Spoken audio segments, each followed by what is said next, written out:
প্রশ্নটা একটু পেঁচ লেগে গেল।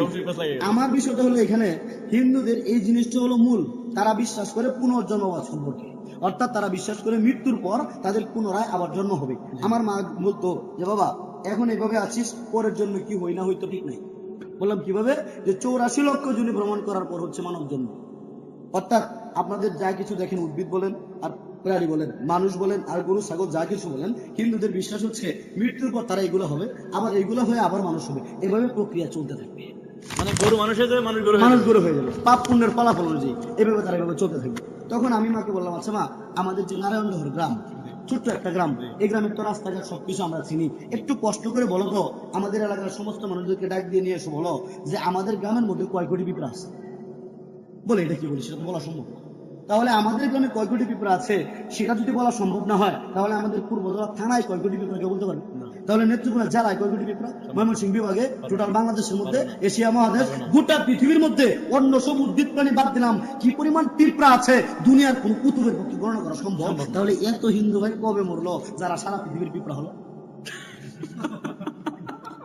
বাস্তব কথা কিনা ভাই, চরম বাস্তব কথা। যদি আর একটু বড় করে দিই, মশা মাসি, ওই কথা বাদ দেন, মহিলাদের মাথার মধ্যে উকুন আছে না, এত উকুন কবে মরলো? যে সমস্ত উকুনগুলো সারা পৃথিবীর হিন্দু হয়ে জন্ম, যারা পুনর্জন্মবাদে বিশ্বাস করে। এটার একটা মূল রহস্য আছে, যেটা আমি ওইখান থেকে জেনেছি। আমি বলি, হিন্দুদের মধ্যে দেখবেন অনেক সময় যদি কোনো বড় লোক মারা যায়, বিশেষ করে ব্যবসায়ী ভাইয়েরা, পিছনে একটা ছবি টানা, স্বর্গীয় নিরঞ্জন, স্বর্গীয় মনোরঞ্জন, স্বর্গীয় গণেশ। আচ্ছা, এখন তাদের মৃত্যুর পর যদি তাদের পুনরায় জন্ম হবে, তাহলে নিরঞ্জন স্বর্গে গেল কখন?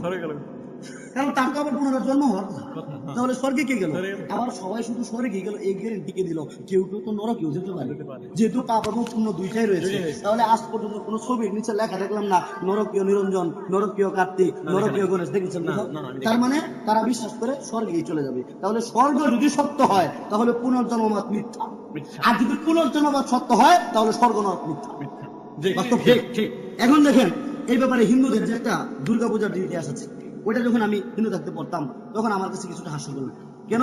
কারণ ওইখানে দেখতাম যে স্বর্গের মধ্যে হিন্দুদের মূল বিশ্বাস হচ্ছে স্বর্গের মধ্যে থাকবে দেবতারা আর নরকের মধ্যে থাকবে অসুররা। একবার অসুররা চিন্তা করলো, স্বর্গের মধ্যে তো দেবতারাই বাস করছে, নরকে তো আমরা অনেকদিন যাবত আছি, তো এইবার একটু স্বর্গটা দেখা দরকার। এই কথা চিন্তা করে সমস্ত অসুররা স্বর্গের মধ্যে দেবতাদেরকে আক্রমণ করলো। দেবতারা পারলো না, পরাস্ত হলো। সমস্ত দেবতারা চলে আসলো ব্রহ্মা বিষ্ণুর কাছে। তারা পাহাড়ে জঙ্গলে থাকে, ওইখানে তারা রাগে ফুলতে লাগলো। তাদের শরীর থেকে অগ্নিস্ফুলিঙ্গ বের হলো, একটা মূর্তি তৈরি হলো, হাত হলো 10টা, নাম দিল দুর্গা। 10 জন বড় বড় দেবতা 10টা অস্ত্র দিয়ে তাকে সেখান থেকে বিদায় দিল যে আবার স্বর্গে গিয়ে অসুরদের সাথে যুদ্ধ করতে। বুঝার চেষ্টা করবেন। তো ওইখানে যখন ওইখানে আবার যুদ্ধ হলো, দেবতারা আবার ওই যে দুর্গা দেবী যুদ্ধ করে তাকে অসুরদেরকে পরাজিত করে আবার স্বর্গের মধ্যে দেবতাদেরকে স্থান দিল। এই হলো মূল ঘটনা। এখন বলতে হুজুর এটা বলার কারণ কি? এটা বলার কারণ মাকসাদ হচ্ছে 3টা। এক নাম্বার কথা হলো, তাদের মধ্যে স্বর্গের মধ্যে কারা থাকবে? দেবতা। আর নরকের মধ্যে কারা থাকবে? অসুররা। এখন কোন হিন্দু মারা যাওয়ার পর যদি স্বর্গে যেতে চায় তাহলে স্বর্গে তো তার জায়গা নাই, কারণ দেবতারা বলবে হাউসফুল, আমরা সবাই আছি, তাহলে তোমাদের জায়গা কোথায়? বাস্তব কিনা? এখন যদি তারা নরকে যেতে চায় তখন অসুররা বলবে তোমাদের দেবতাদের সাথে কম যুদ্ধ হয় নাই, নরকের মধ্যে আসি কষ্ট করে, তোমাদের এখানে আসতে যাও।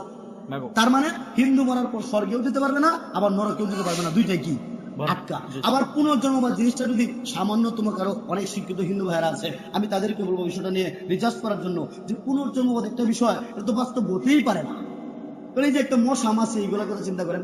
আমাদের যখন এই দেশটা স্বাধীন হয়েছিল, আমরা জানি এই দেশের মধ্যে জনসংখ্যা ছিল 7 কোটি বা 7.5 কোটি, এখন বর্তমানে মতান্তরে প্রায় 20 কোটির মতো হয়ে গিয়েছে। তাহলে 7 কোটি মানুষ পরে 7 কোটি হওয়ার কথা, 7 কোটি বলে যে 20 কোটি হলো, বাকি 13 কোটি করতে গেছে। এক জায়গায় যখন বয়ান করলাম, কষ্ট করলাম যে ভাই বাকি 13 কোটি কোথেকে আসছে আপনারা বলতে পারেন, বলে বাকিগুলো ঢাকা থেকে আসছে। একজন ওই যে মোহাম্মদ এলাকার হাওড় এলাকা, ওইদিকে বলতেছে যে বাকিগুলো হাওড়ের ট্রেনে আসছে। বাস্তব কিনা? কিন্তু যদি পুনর্জন্মবাদ সত্য হতো তাহলে পৃথিবীর যে পরিসংখ্যান ছিল, যে পরিমাণ মানুষ ছিল, সারা জীবন এই পরিমাণ মানুষ থাকতো, কখনো বাড়তো না কখনো কমতো না, যদি পুনর্জন্মবাদ সত্য হতো। তার মানে স্বর্গ নরক মিথ্যা, আবার পুনর্জন্মবাদও মিথ্যা। তাহলে হিন্দু ভাইরা করবেটা কি? এই